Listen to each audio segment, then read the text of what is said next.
आज हम 3 और 4 दिसंबर के करंट अफेयर्स को डिस्कस करेंगे through MCQs, PIB, Indian express, the Hindu, जैसे कि हम डेली कवर करते हैं, आज भी कवर करेंगे। हम दोनों ही मेंटर्स ने प्रीलिम्स 5-5 बार कर किया यूपीएससी का individually. So let's move to the first question. With reference to disability rights and inclusive growth, disability rights and inclusive growth, आप लोग हमें ये बताइएगा आज कि पीएम ने डिसेबल लोगों के लिए कौन सा टर्म बोला था कि हमें स्टीरियोटाइप हटाना है, कौन सा टर्म बोला था कि हमें यूज करना चाहिए, ये आप लोगों को कमेंट करना है। Consider the following statements. The rights of persons with disabilities act 2016 legally guarantees 4% reservation in government jobs for PWDs, की 4% का रिजर्वेशन देना है। Second point is UDID project creates a national database to provide disability certificates valid across all states and UTs, की कह रहे हैं कि हम इनके लिए जो है सर्टिफिकेट जो है प्रोवाइड करेंगे, मतलब यूनिक डिसेबिलिटी आईडी करके जो है इनिशिएटिव बनाया गया है, उसमें इनको डिसेबिलिटी सर्टिफिकेट दिया जाएगा। Third option is the accessible India campaign legally mandates accessibility standards in private sector buildings and transport systems. कह रहे लीगली बाइंडिंग बना दिया है कि प्राइवेट सेक्टर को भी जो है ये एक्सेसिबल बनानी पड़ेंगी चीजें। Pause the video, take 5 seconds and mark the answer in your OMR sheet. So the right answer for this is कि जो थर्ड ऑप्शन है ये इनकरेक्ट है। लैंग्वेज आपको पता चलना चाहिए था कि लीगली मैंडेट और दैट टू आप कह लो प्राइवेट सेक्टर में भी कह रहे हैं। आपने देखा होगा कई जगह पे ऐसा अभी तक नहीं बनाया गया इंक्लूसिव। अगर लीगली मैंडेटेड होता तो काफी इश्यूज क्रिएट हुए होते और फोर्स कराया जाता उन्हें, बट ऐसा नहीं है, एक गाइडलाइन की तरह दिया हुआ है और अभी तक वो चीज फुलफिल नहीं हुई है। Third option incorrect, first and second is correct. Coming to question number 2, why are lakes like Lake Tanganyika and Lake Malawi in the Western Rift Valley of Africa so deep? A.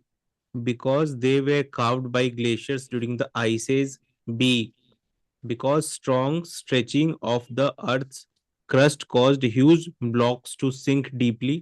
C. Because volcanoes created deep craters later filled with water. D. Because rivers eroded deep channels in your young mountains. तो pause करेंगे and mark करेंगे आप लोग answer. ठीक है, तो ये जो है इस साल आपके जो प्लेसेस इन न्यूज है उसके पॉइंट ऑफ व्यू से ये बहुत इंपॉर्टेंट है इस साल। The western rift valley of Africa, और आपको पता होना चाहिए because of the rift valley जो है यहाँ पे वो स्ट्रेचिंग जो है अर्थ का क्रस्ट स्ट्रेच हो गया वहां पे एंड उसके कारण ये रिफ्ट वैली बना है। तो B is the correct answer कि स्ट्रॉन्ग स्ट्रेचिंग के कारण यहाँ पे ह्यूज ब्लॉक्स सिंक हो रहे हैं। Third question, with reference to solar flares, with reference to solar flares, consider the following statement. First, solar flares are caused by sudden magnetic reconnection events in sun's atmosphere. कह रहे हैं sudden magnetic reconnection events कि magnetic तरह से कह लो कि reason है इसका, ठीक है। And the second point is all X class solar flares are, focus करना, all X class solar flares are necessarily accompanied by coronal mass ejections, CMEs. And the third option is saying कि solar flares can cause radio blackouts on earth by disturbing the ionosphere, कि आपका जो radio जो devices जो होते हैं हमारे radio communication वाले जीपीएस वाली चीजें, उसको हार्म कर सकता है ये। Fourth option is solar flares originate only from sun's corona and not the chromosphere, कि इसमें नहीं करेगा। तो अब आप टेक 5 सेकंड्स, इसमें एक्सट्रीम स्टेटमेंट वगैरह फोकस कीजिए, you will be able to get it right. So take 5 seconds. तो the right answer for this is कि इसमें सिर्फ 2 स्टेटमेंट करेक्ट हैं। ओके, तो व्हिच वन आर करेक्ट, कि पहला और आपका जो तीसरा स्टेटमेंट है that is correct. Second and fourth जो है इनकरेक्ट है, कि ऐसा नहीं है कि सभी में होना जरूरी है उसका, इट्स नॉट नेसेसरी, इसके बिना भी हो सकती हैं। एंड देन सोलर फ्लेयर जो है सन से कोरोना से ही नहीं क्रोमोस्फेयर से भी हो सकता है। So these two are incorrect, so only 2 will be correct. Focus on extreme points, extreme triggering वाली चीज होती है ऑल, या इसके बिना ही नहीं हो सकता only. Coming to question number 4, with reference to India's nuclear submarine program, consider the following statements. First, INS Daman is capable of carrying both K-15 and K-4 submarine launched ballistic missiles.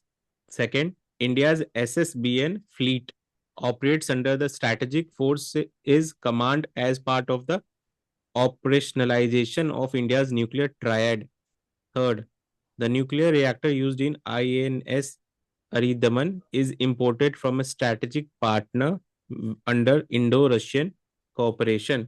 ठीक है, तो देखते हैं, फिर से आते हैं। तो यहाँ पे आप पॉज करेंगे एंड उसके बाद देखेंगे। तो देखो, जो आपका ऑप्शन थर्ड है उसमें ये बोल रहा है दैट स्ट्रैटेजिक पार्टनर से इंपोर्ट किया है, वो गलत है। हमारा जो रिएक्टर बनेगा आईएनएस अरिदमन में, that will be from our own help of our BARC, तो इंडिजीनियसली डेवलप्ड होगा बाय बीएआरसी, तो दैट इज इनकरेक्ट। तो correct answer will be A1 and 2। The fifth question, which of the following best describes a stealth frigate? काफी बार आपने news सुना होगा, ठीक है, कि स्टेल्थ करके कोई चीज होती है। तो स्टेल्थ फ्रिगेट के बारे में मॉडर्न नेवल वॉरफेयर, तो क्या आइडिया है इसका, ठीक है, उसको डिस्क्राइब, कौन सा पॉइंट सही से उसको डिस्क्राइब करता है। तो आईएनएस तारागिरी वगैरह न्यूज में था, इस that is why this question is being asked. So पहला ऑप्शन है a warship design to operate only under water using acoustic silence, कि पानी के नीचे ही काम करता है। Second one is a surface combat ship engineered to reduce detection by radar, infrared and acoustic sensors. And C option is high speed patrol vessel used mainly for coastal surveillance, कि coastal surveillance के purpose के लिए mainly use किया जाता है। Then the fourth option is a transport ship modified to carry long range ballistic missiles. ठीक है, so take 5 seconds and mark your answer. So this one is you can say fairly easy अगर आपने newspaper follow किया होगा आज तक। तो the right answer for this is कि B। ओके, इसका मेन आइडिया ही ये है कि इसको अपना डिटेक्शन अवॉइड करना होता है। मान लो कहीं पे हम पहुंचे, let's say we are getting close to Pakistan and all and we want to stay silent, पता नहीं चलना चाहिए सामने वाली एनिमी पार्टी को। For that this kind of thing is used, stealth frigate. उसमें हमारे लिए बेनिफिट रहता है, अगर आपको डिटेक्ट ही कर लिया तो फिर आप क्या अटैक करोगे किसी पे, ठीक है। Coming to question number 6, consider the following statements regarding Papaver somniferum। ये है आपका ओपियम पॉपी, इसी का नाम है ये। तो first, India is the only country in the world that legally produces opium gum for the pharmaceuticals industry. Second, opium poppy requires high humidity and warm temperatures for optimal latex production. Third, in India, opium poppy cultivation is permitted only in selected districts of MP, Rajasthan and Uttar Pradesh. तो pause करेंगे and mark करेंगे आप लोग answer को यहाँ पर, ठीक है। अभी आप लोग देखोगे कि फर्स्ट स्टेटमेंट जो है उसमें ओनली कंट्री की बात कर रहा है, तो that is sort of some sort of extreme statement, but फिर भी ये सही है बिकॉज ये इंडिया को राइट मिला है कि opium gum for pharmaceutical industry बनाने के लिए एकमात्र कंट्री है दुनिया में। तो दैट इज करेक्ट, क्योंकि लीगल की बात हो रहा है, इलीगल तो बहुत लोग बनाते होंगे बट लीगली बस इंडिया के पास राइट है। फिर जो आप थर्ड पे फोकस करोगे वहां पे है कि सिर्फ तीन ही स्टेट में, बाकी किसी स्टेट में नहीं है, तो ये भी सही बात है कि लॉ के अकॉर्डिंग बस तीन ही स्टेट है, MP, राजस्थान एंड यूपी, जहाँ पे ये ओपियम पॉपी कल्टीवेशन परमिटेड होता है। उसमें भी बहुत कम डिस्ट्रिक्ट है, तो ये दोनों सही है। सेकेंड ऑप्शन पे फोकस करोगे कि high humidity and warm temperature होता है, तो ये गलत है। कूल टेम्परेचर होना चाहिए और ड्राई कंडीशन होना चाहिए और लो humidity, cool, dry and low humidity, ये कंडीशंस होने चाहिए। तो दैट विल बी रॉन्ग, तो only 2B is the correct answer. Then move to the seventh question. With reference to World Summit on Disaster Management, WSDM 2025, consider the following statement. WSDM 2025 was hosted in Dehradun and focused on strengthening international cooperation for resilient communities. And second option is, इनका कहना है कि international cooperation बढ़ाना है हमें resilient community achieve करने के लिए। सेकंड ऑप्शन आपका कह रहा है a major highlight of the summit was India's launch of national nowcast system, ठीक है, इस सिस्टम का नाम है nowcast system that provides uniform 3 hour weather forecast for the entire country. Then third option is this summit emphasized disaster risk specific to Himalayan ecosystems including glacier lake outbursts, floods and landslides। तो तीनों option को पढ़िए, take 5 seconds and then mark your answer. तो इसमें आप ये देख सकते हो कि जो दूसरा और तीसरा है वो सिंक में नहीं है। एक चीज ये कह रहा है कि स्पेसिफिक टू हिमालयन इकोसिस्टम, दूसरा कह रहा है पूरे इंडिया के लिए। एंड अंडरस्टैंड कि इंटायर कंट्री के लिए करना मुश्किल चीज है, थोड़ा आपको लेस लाइकली चीज फोकस करना चाहिए। यहाँ पे बहुत मुश्किल है इस चीज को अचीव कर पाना। तो second option is incorrect, 1 and 3 is correct. Okay, so let's move to the next question. So, coming to question number 8, consider the following statements regarding Bitra Island. First, Bitra is the smallest inhabited island of Lakshadweep and lies within the Amin Divi subgroup. Second, the island is of volcanic origin and is part of a mid-ocean hotspot system in the Arabian Sea. Third, Bitra's lagoon system is formed by surrounding coral reefs that act as natural breakwater. तो pause करेंगे and mark करेंगे आप लोग answer. ठीक है, यहाँ पे आप फोकस करिएगा कि जो Andaman and Nicobar group of island है वो वोल्केनिक ओरिजिन के हैं, राइट। एंड आपके जो लक्षद्वीप है वो मोस्टली जो है कोरल ओरिजिन का है। तो अगर वो कोरल ओरिजिन का है तो सेकंड ऑप्शन आपका गलत हो जाएगा, तो ये वोल्केनिक ओरिजिन नहीं होगा। और फर्स्ट एंड थर्ड ये करेक्ट है, ये स्मॉलेस्ट भी है एंड कोरल रीफ्स जो है इसके चारों तरफ है। तो the correct answer will be B 1 and 3। And the ninth question, consider the following statement about parliamentary disruptions in India.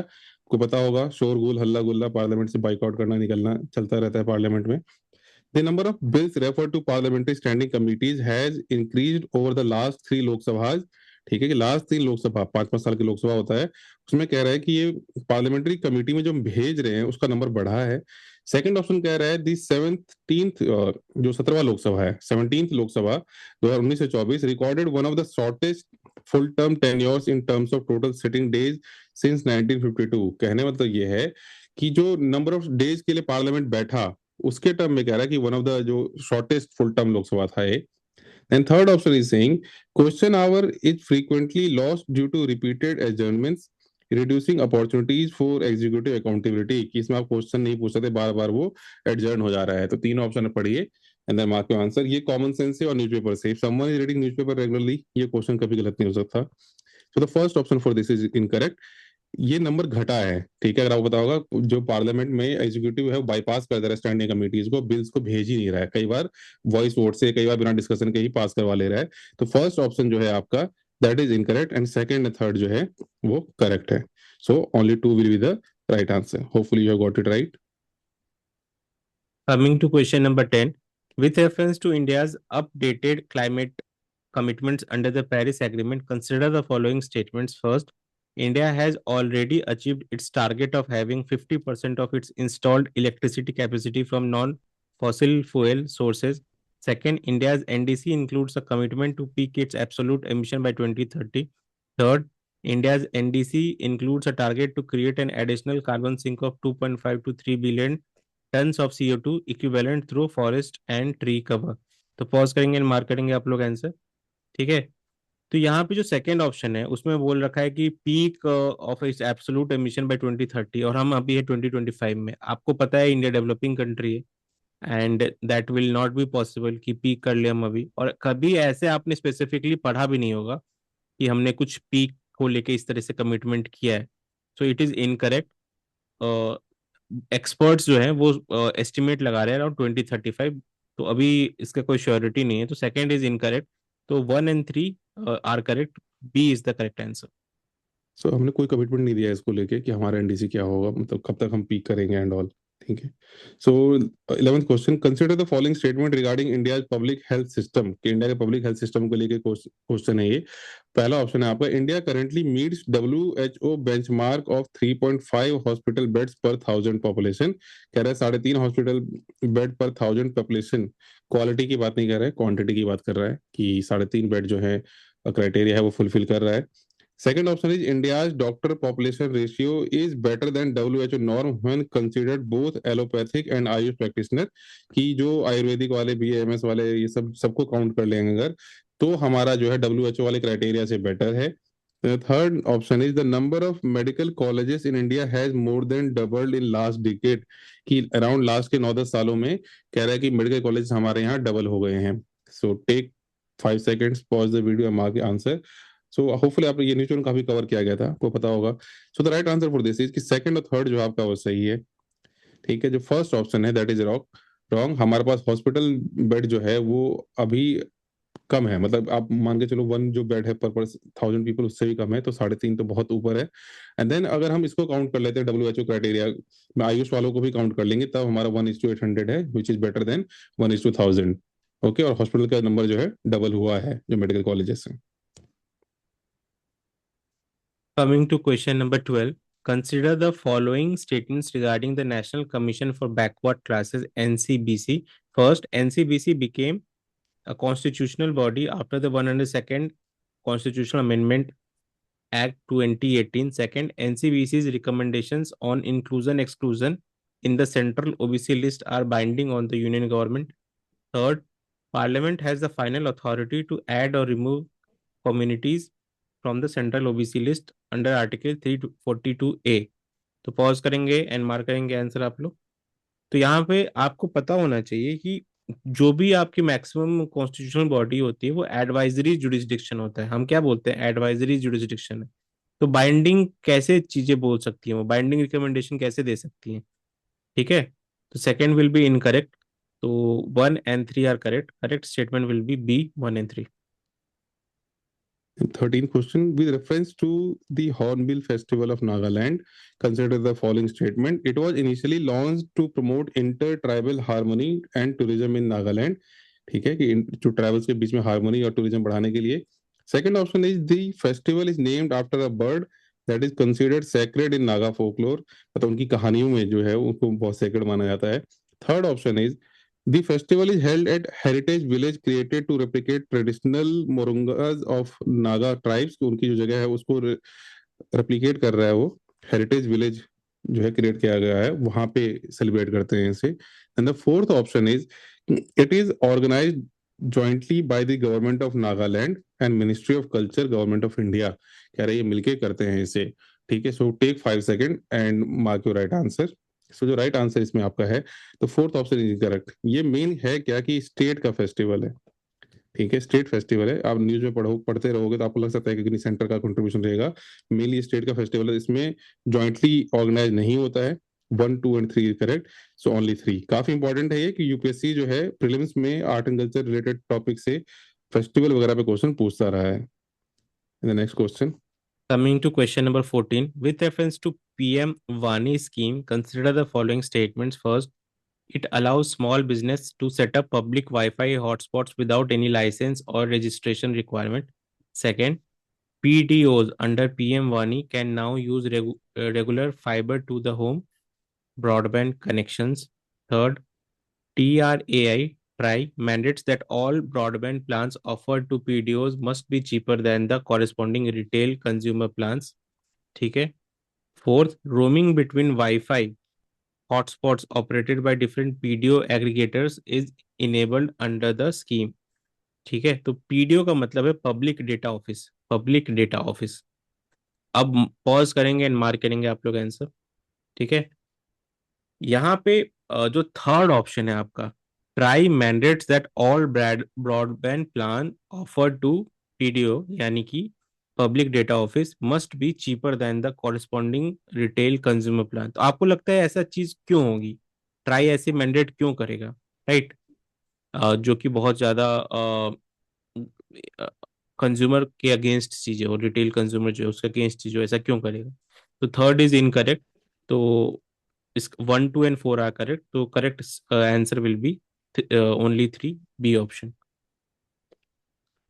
Then 15th question, with reference to Google's Tensor Processing Unit TPU, consider the following statement. TPUs are primarily optimized for low batch inference workloads rather than high batch training workloads. Second option, TPUs rely on high bandwidth memory and dedicated interconnects for fast data movement during deep learning.